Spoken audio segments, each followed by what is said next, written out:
Today, we're actually going to be talking about mental health. Now, this is going to be my first episodes on mental health. I did get a lot of information online, but some of this information I already have. Let's see, I do have my laptop in front of me with all info, so I'm not giving you guys false facts at all. I just want to give a little backstory how I feel like I realized that I had anxiety.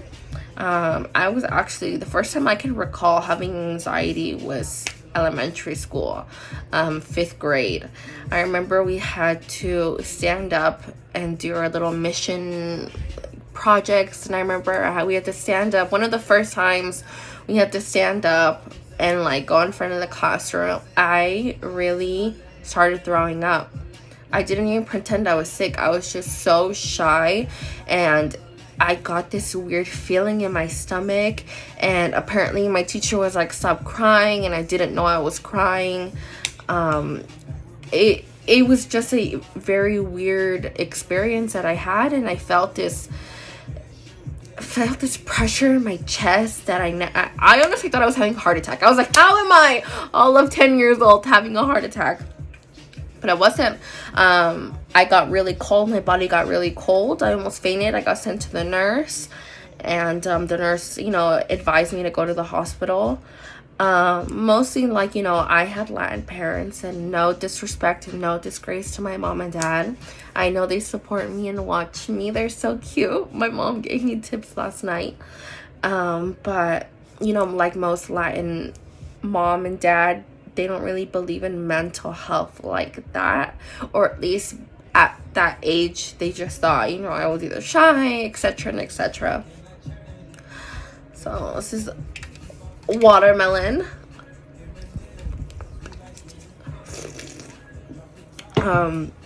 Sorry, let me just do something really quickly. So that was one of the first times I started realizing that it happened each and every time I had to get up or do things. Also, when I was put in situations that I wasn't comfortable in, outside of my comfort zone, I started to feel very anxious. Also, if you do know me, I have a tendency, and I pick my lips. I used to bite my nails, but I've been having nails on since about elementary school. I grew up with a mom and 2 older sisters. We were always getting our nails done, so I was a nail biter until I started getting my nails done. But now I pick my lips, and my leg is literally 24/7 always jumping. Literally 24/7 always going up and down. Just letting you guys know that throughout this, I always check if it's dry or not, because you do peel it off. It's getting dry down here. Like I said, beauty doesn't end at the chin, guys. Going back to that, I started realizing that I had really bad anxiety, and then with anxiety, I feel like the older I got and the more things that were happening in my life weren't super positive, I realized that I was a little too young to be having such dark thoughts and dark feelings. So I kind of kept it to myself, just because how my parents did react upon the anxiety. So that wasn't the best. Like I said, once my parents got separated, we moved, and things just weren't working out for me in my head. It was a very drastic change, and I think my depression really began there. Going through a separation for any woman or anyone in general is hard, but seeing my mom go through all that made me very sad. And she was already going through so much that I decided to not burden her with my problems. So I started cutting. I was in middle school. Everyone goes through that phase. I started self-harming, and I would just keep it all to myself. I did attempt suicide a couple of times. Not enough. I was a child. I was just hoping and wishing I wouldn't wake up. But now that I realize that, I was just, I don't know, it was interesting. I went through an interesting phase. After that, I started going to therapy. My first therapist, I was kind of forced into going to therapy, so I wasn't really down. I didn't want to talk. It was an obligation for me. I went after school for an hour and I was there. Sometimes I bullshitted her stories. Sometimes I did. Sometimes, we talked about it. I talked about my day. I had a boyfriend at the time. We just talked. Then, after me and that boyfriend broke up, I had a really hard time. I was very, very depressed and suicidal. And I did go to a mental hospital for suicide. Sorry. So I did go to a mental hospital. I went voluntarily. I didn't really have anyone to talk to, and I was too afraid to talk to any therapist about how I was feeling. So I started talking to Mr. Zuniga at Valley High School. He's a guidance counselor, and he sometimes just didn't even talk. He let me cry. He let me cry in his classroom. If me and my boyfriend were fighting during lunch, he'd help me. He was literally the fucking homie. He was there for me. Honestly, I don't know, I wouldn't have made it through 9th and 10th grade without Mr. Zuniga, honestly. And it wasn't to the point where I admitted to him that I took pills and that's why my stomach is hurting so much, and I tried to kill myself. It didn't work. And I did admit that maybe my next step was drinking bleach. And as Los Angeles Unified School District rules go, is that you are legally mandated to call social services, mental social services. So they did come to my school, and they took me to a mental hospital. I did go voluntarily. My mom gave me the decision to do it, but I feel like going to the mental hospital opened up my parents' eyes about mental health. Sadly, it shouldn't have gotten to that level, but they actually started believing me that I had something else going on in my head. The mental hospital, I went to West Covina Mental, I forgot the full name. I will definitely research that up. But I went to West Covina, and I was taken in an emergency, like what's it called? Car. Why am I blanking out? Ambulance. I was taken in the ambulance truck. It was kind of scary. My mom was with me. Just because I was suicidal, they did have one hand handcuffed to the bed, and the other one I was holding my mom's hand. And that experience is actually really traumatizing. And I don't talk about that with everyone. And this topic is a little sensitive to me, and I am very sensitive. So if you see me crying, it's really sensitive. I'm gonna go ahead though, pause. I'm gonna wash this right off, and we'll be right back. Okay, really quickly, I just want to intermediate that transition. I know that my therapy, I have Kaiser personally, but my therapy was closed down for a while. They weren't paying them. They also went on strike for a while, the therapists and psychiatrists. So we couldn't even talk to them remotely, only for emergency cases, which I didn't have any, but I didn't have anyone to talk to. And for those of you who do know me personally, as you know, May was a pretty tough month for me. It was just a tough month. It was. And personally, when I get depressed and I'm not feeling my best mentally, I social distance myself. Yeah, it's a good word. I social distance myself, but I also emotionally distance myself. So I lock myself in my room. I never have the lights on. I'm either sleeping 24/7. In this case, I went to a psychiatrist before May happened, because I already knew May was going to be a tough month for me. And I made sure I got antidepressants just in case. I'm not taking them every day, but I did know that I thought I wasn't going to be able to survive it without pills, but I did. I did survive it without pills, so I'm super happy about that.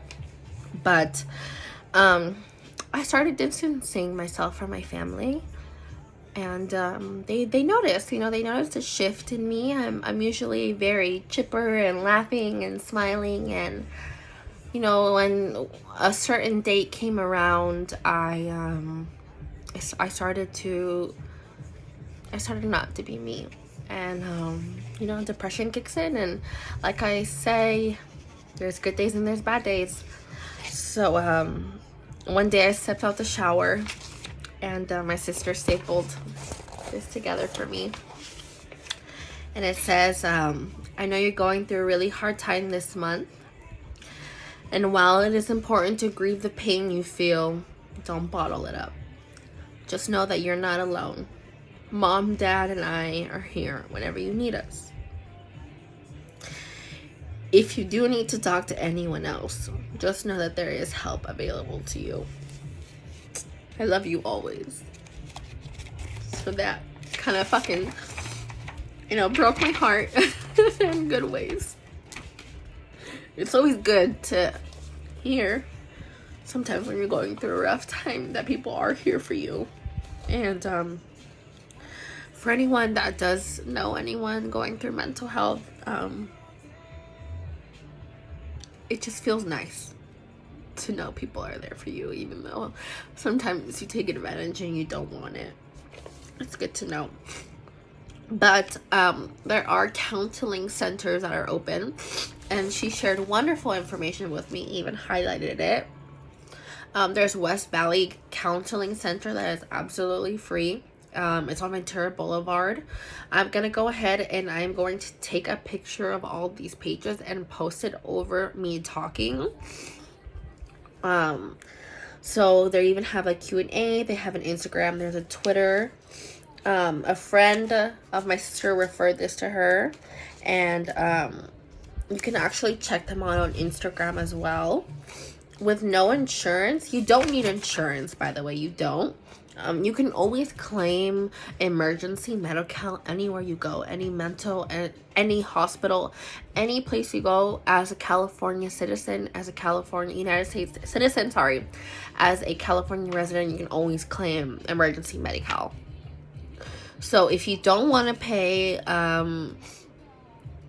usually it's $50 for an hour session, but during the coronavirus, they cut down the prices, and it's $25 for an hour, which is actually pretty cheap. We spend $25 at fucking In-N-Out. You could spend $25 trying to help your mental health. Always. Okay, let's think about, these are things that we don't think about. We can easily go to Target and buy shit for $1,000, but we don't invest in ourselves.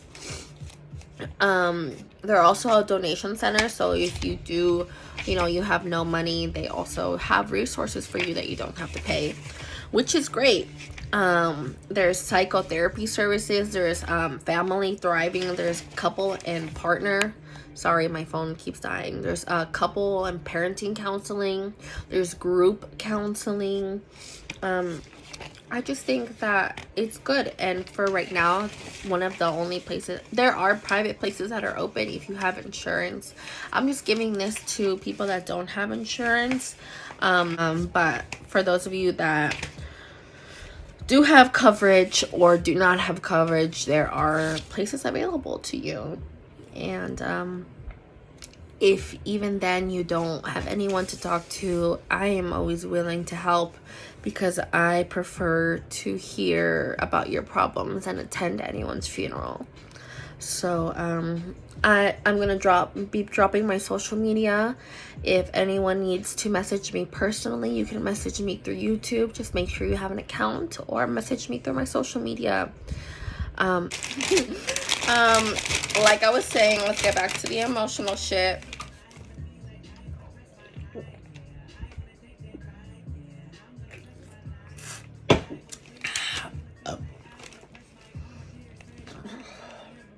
Excuse me. try to edit that out. Riding in the emergency thing was really a fucking terrifying experience. Arriving to the mental hospital was terrifying. Technically I was still underage, so I did go with the underage girls. They had a separated girls and guys, but walking in, checking in through the facility, I saw where they kept the adults, and it was terrifying. I sometimes still get flashbacks to this day. Those white, soft, padded rooms are real. There are people that are going through very worse things in their head than I am, and you know, I hope that situation and going to those places helped those people, because it honestly helped me. But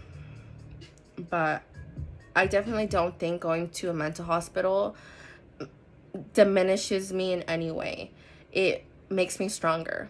I have this famous saying that my mom told me when I was little, and that stays with me every day. Literally, anything that doesn't kill you makes you fucking stronger. Anything that doesn't kill you makes you stronger. You may get some battle wounds, but those shits are proof that you survived. And I survived. I was there for 3 days. I was almost gonna say a fourth, but I decided that I just wanted to get out of there. It was a terrifying experience. I'm not gonna go too in deep, but it was basically kind of like a rehab center. You sleep. They would wake me up every day at 4 in the morning asking me if I wanted to kill myself or hurt myself.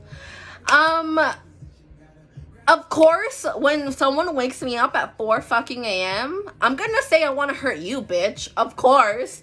But, you know, I said no. At that point, I didn't. Being in the mental hospital kind of woke me up. I realized that life is precious and we can't take advantage of that. The second day I went there, they did a neurotransmitter test on my head. So it's like they put this helmet on, and it low-key stings. There's a bunch of like I'm pretty sure people have seen it in movies. I'll try to find a picture to go over it, show you guys what I'm talking about. But they did that, and they did a couple of blood samples, and I realized that I have low dopamine and serotonin, and my melatonin doesn't develop at the certain times that it needs. Now, let me explain dopamine, serotonin, and melatonin to you. Dopamine and serotonin are the chemicals in our head that make us feel happy, make us feel good, and make us laugh, etc. Melatonin is a chemical that is released in your brain when the sun goes down it's telling you, hey, you know, I'm getting sleepy, it's getting nighttime, it's almost time to fall asleep. So I had really bad sleeping problems because my melatonin wasn't releasing. So it was nighttime and I still wasn't getting sleep. So I went months with sleeping for a couple of hours a day. It was really bad. That's when they started me on medicine, on Xanax, on Ativan, etc. But actually finding out why I am the way I am, and actually finding out that it's not that I'm crazy, it's just that I do have a chemical imbalance, actually helped me a lot. It brought me peace to mind because, to be completely honest with you guys, I really thought I was crazy. I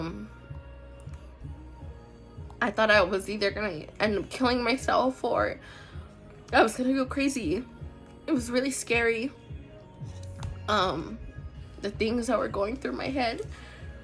And I was a little girl. I didn't know. I didn't know.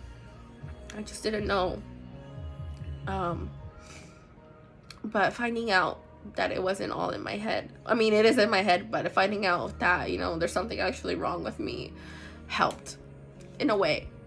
It helped me realize that now I can actually find a root to my problems and a proper way in how to help my problems.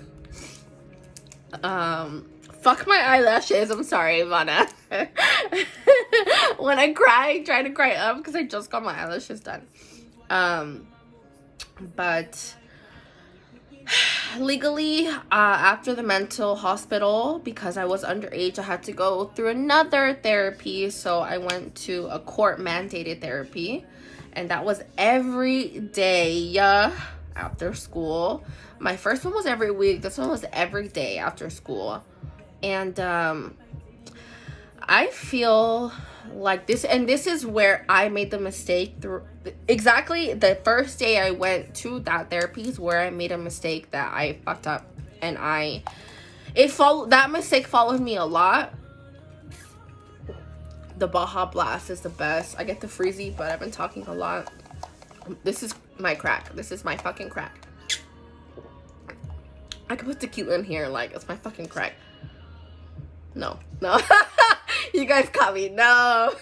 Later. It's too early. So I went when I was mandated. When you're all of like 15 years old, when someone's telling you to do something, you don't want to do it in the first place. So imagine going to court mandated therapy. It was horrible. Even though she actually taught me a lot, I always filtered myself. Since the first day I even went, I filtered myself because I was too afraid to go back to the mental hospital. I was afraid if I told her how I actually felt, boom, she would have sent me back. And that's the last thing I wanted. So I filtered myself. I told her what she wanted to hear. I told her I was good. She had me fill out this journal. That's kind of where journaling started. I wasn't eating and I wasn't sleeping back. I was super skinny.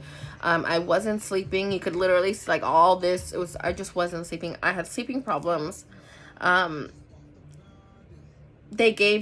psychiatrist gave me sleeping medicine then, and it just made me tired the next day. I wasn't able to wake up to go to school. My parents understood, but like it was hard. My parents didn't like the pills anyway, how they were making me feel, so we decided to get off the pills. Also, I was all of 15 and they were giving me very strong pills, so I had a very negative first experience with like any type of antidepressants.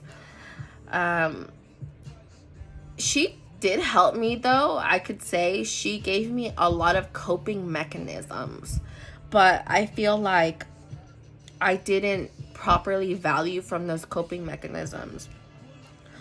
I feel like I was too sensitive, and she was helping me to be a little stronger and helping me not let things phase me and helping me, I'm not gonna say not give a fuck, but she was just helping me cope and giving me healthy mechanisms. But at 15, I honestly feel like those coping mechanisms developed into my personality. So my first couple of years of high school and the middle of high school, I was a fucking bitch.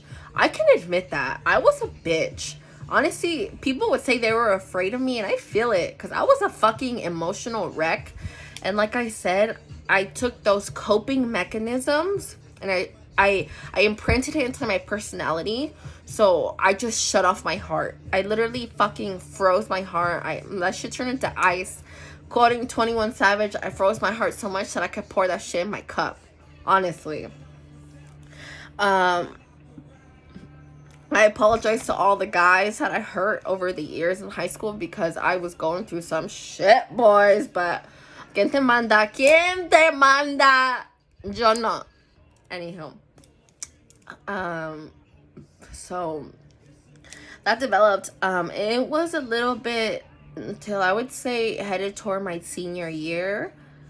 Sorry, mom and dad, but I tried psychedelics. I tried shrooms with my friends, and it didn't hit all my friends, but for some reason it hit me and my friend Daniel at the time. If you are watching, Daniel, hi. I think it's because we had the cabs, but we went to a park, and it was my first trip of my life, and I felt like shrooms honestly got me to a level within myself that I've never talked to or known. It was evidently, psychedelics do go into your consciousness, so I felt so at peace, And I felt like, since we were at a park, it was nature, I felt like the earth was just telling me something. And I definitely feel like doing shrooms opened up my third eye. After doing shrooms, a lot changed. You know, I was always a stoner. I always smoked weed. Weed helped me a lot. I actually didn't really start smoking. The first time I smoked was actually 5th grade. And then I became a stoner actually through Carlos and Andy. Shout out to you guys. We were always smoking after school. They were just the homies. They were my brothers at the time. Dropping bombs on your moms. Oh, I can't even. But, you know, we'd always help me, but definitely shrooms opened up my third eye, definitely. And I feel like I became more of a nicer person. I became more approachable. I became more sensitive to other people's feelings. I was, you know, I opened up. No, I started to open up my heart again. It was still cold, but I thawed it out little by little. It wasn't until I started working in high school, actually, but it wasn't until after high school that I actually had money that I started doing other things. So I tried yoga. Now, okay, so let me get into this. These are some things that I personally do for my anxiety. This is the things that I have tried. I am not saying, full disclosure, that this works for everyone. Everyone's anxiety is different. I definitely, like I said in the last video, I have body tension anxiety, which means that it starts in my head and then I feel it in my body, which literally I cannot breathe. It feels like, you know, when you dive into water and you're swimming up and you're running out of breath and you're floating up faster. That's how it feels. My anxiety attacks are horrible. I don't let people, I hate when people see me having anxiety attacks. There are only less than a handful of people that have actually seen me having anxiety attacks. It's not pretty. It gets very physical. I can't breathe. I start to cry. Sometimes I black out. It's not the best for me. So since I did learn that it was body anxiety, these are some things that I did. I started with yoga. I actually started with yoga in high school, through Miss Peyton. Like I said, I went to Valley Academy of Arts and Science. So I became a nerd through science, and I also did a lot of dancing, and yoga was a part of dancing. But I actually started going to yoga on my own after high school, and it helped a lot. It did. It helped a lot, temporarily. So I also did Reiki. No, I did Reiki, I did an intermediate Reiki, so it was much more like of the Reiki dancing. And what it really is just getting out these frustrated emotions of your body. My favorite out of all of those, honestly, was Tai Chi. I did Tai Chi with my mom for maybe about a year. But through that Tai Chi, I got introduced to chakras. I'm really big on chakra balancing. Sorry, you guys, my phone is dying like always. You see that candle back here? It is a chakra candle. I love candles. I'm really big on positive energy candles and just chakra candles in general. For people that don't know what chakra is, or chakra balancing, it actually originates from India, and it's a series of energy realms or energy points that we have in our body. I'm trying to think of the actual definition. So they're basically just energy centers that we have in each part of our body, and that each energy center helps the energy flow through our body evenly. Kind of like putting gas in a car. You need gas to help every other thing, like an auto tune-up. You need oil change. You need to do everything to help the car flow. So I realized that chakra was a big thing. So through Tai Chi, one of the Tai Chi instructors we had a 101 talk, and she straight up looked at me and said, "You have gone through a lot in your life. you are a very sad person. Without even knowing, she asked me all two questions. All of two fucking questions. And I was like, bitch, eres a bruja? Okay, like, I'm confused. Because, yeah, girl, I'm going through a lot. I'm going through a lot. You feel me? I'm not even eating. I'll eat right now. And I was just, whatever. She even asked my mom to leave the room so me and her can have a conversation. Like, it was like, apparently, like, she, like, my chakras are really bad. So she decided to, well, evidently I had to pay for it, but you could have your chakras opened. There are a couple of places that you can do this. There are actually a couple of places. I go to personally Yoga Mind and Body. It is on Lindley and Parthenia. It's a little space, but there are different things to balancing your chakras. I actually pulled them up. The closest is 2 miles away. It's Madeline Psychic Chakra Balancing Center. There's also one on Tampa, Psychic Palm card reading. There's one in Reseda. There's Psychic Sage Chakra Love Balancing and Chakra Card Reading. There's a lot of places that you could do to balance your chakras. And I just wanted, I didn't really get, you know, I didn't really get what she meant by opening my chakra. So, well, by her expertise, she thought that my heart chakra was closed. So what heart chakra is, it's, you know, evidently in your heart, and that's open to love. So we have the universe chakra, our crown, which is like our third, not our third eye, but like our head, how we use our head. Then we have the third eye, which is the intuition. We also have our throat, which is our attitude, how we talk and how we present ourselves and how we talk in certain situations. It's our throat chakra. We have our heart chakra that has to do with love. We have our solar place, which is power. So our stomach, when we eat, it gives us energy, gives us power.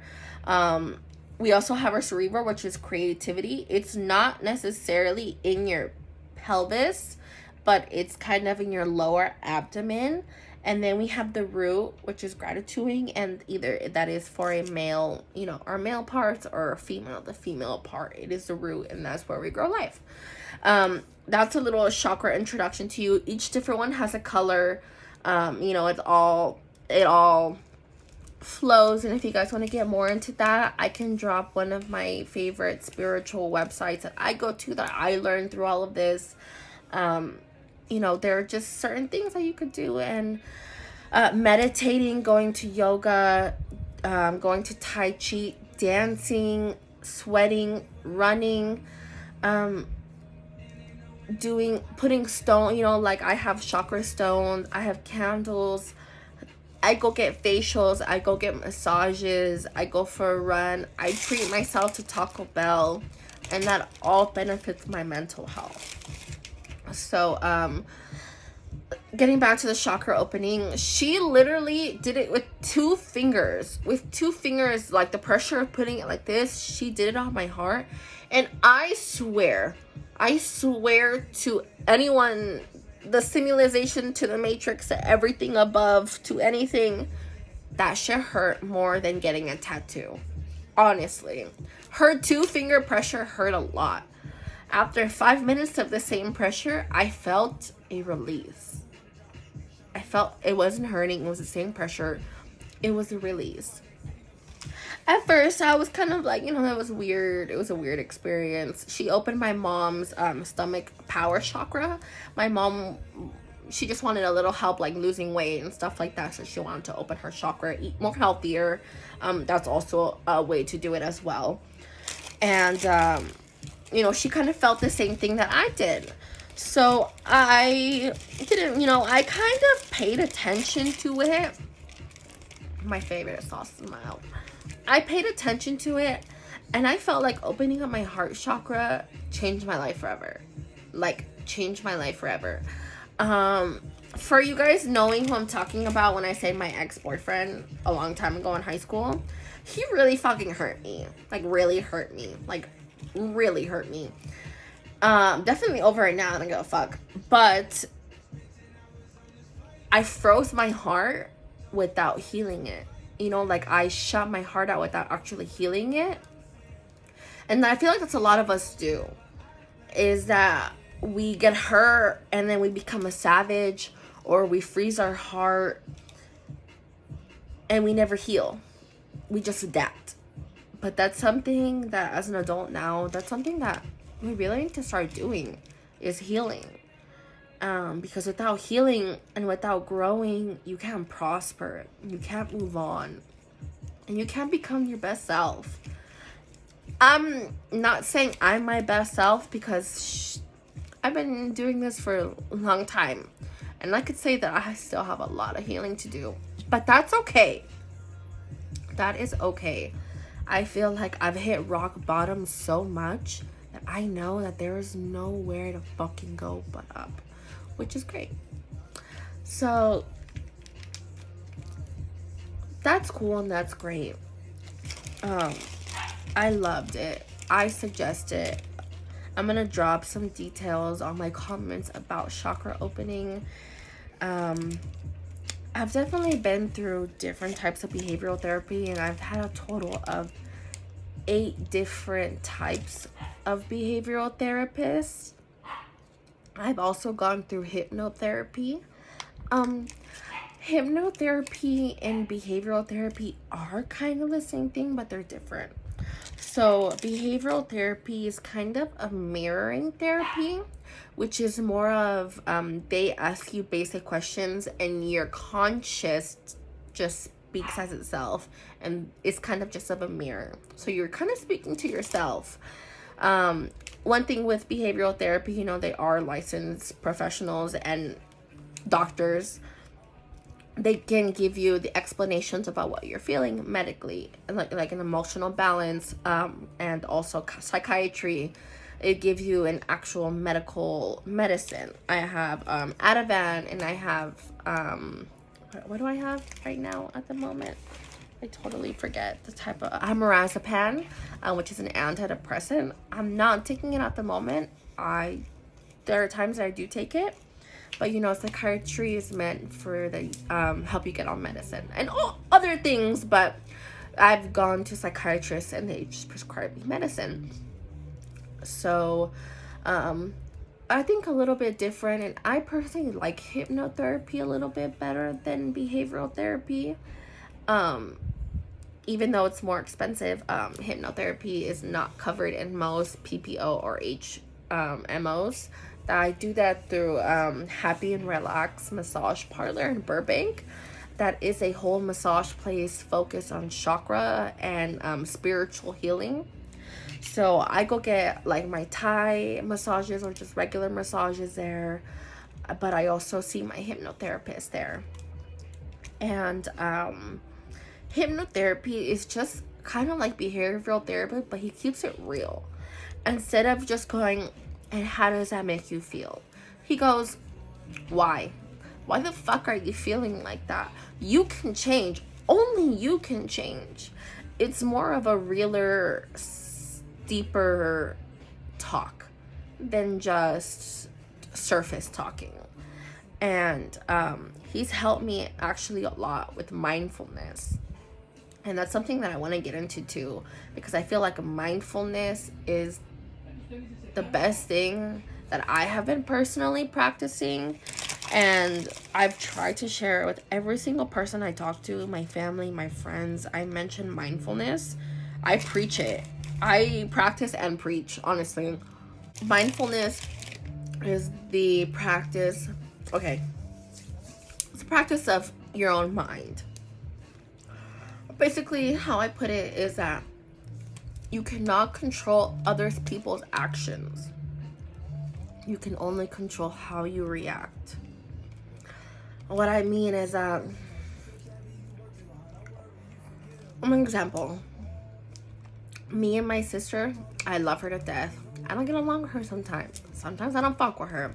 Sometimes she says stupid shit. Sometimes she does stupid shit. Instead, we used to fight a lot. Like, me and my sister used to physically fight a lot. Instead, I just shut the fuck up and I don't say anything. Sometimes she gets more mad, but that's okay because I'm not gonna let, I'm not saying sure, not okay. Let me just, let's not use my sister. I say if anyone, like the protest right now, let's say someone is going against what you believe in. So fucking what?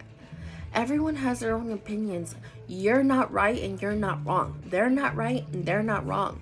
You guys have to accept that you cannot control what other people say or do. You can control how you react, what energy you give. Let's say someone is really angry because you cut them off, whatever. Are you gonna let that negative energy interfere with your energy? Because if you say yes, then you need to practice mindfulness. You need to let it go. Any type of negative and any type of ugliness in your heart or in your mind will kill you slowly. I love mindfulness. I'm not gonna lie, people get on my fucking nerves sometimes, and I'm still practicing to this day because a bitch will always pop off. I'm ready to pop up. I'm Latina. Ya saben porque cuando me emputan, ya saben. But I'm not gonna let negative energy ruin my energy. It's just not the way how it is. So I'm really big on mindfulness. I'll try to drop some links on mindfulness, but I did get help through my hypnotherapist. I actually have a little book. My hypnotherapist, he wrote a book. You do have to buy it, but I'll see if I could talk about it next time. I'm gonna go ahead and I'll contact him just through legal, but it does have mental health and mindfulness on there. Excuse me. So that's how I've been dealing with my anxiety.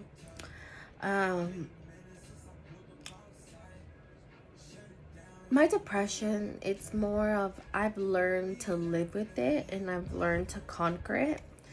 Like most of my friends know that I had dark moments, a lot of dark moments.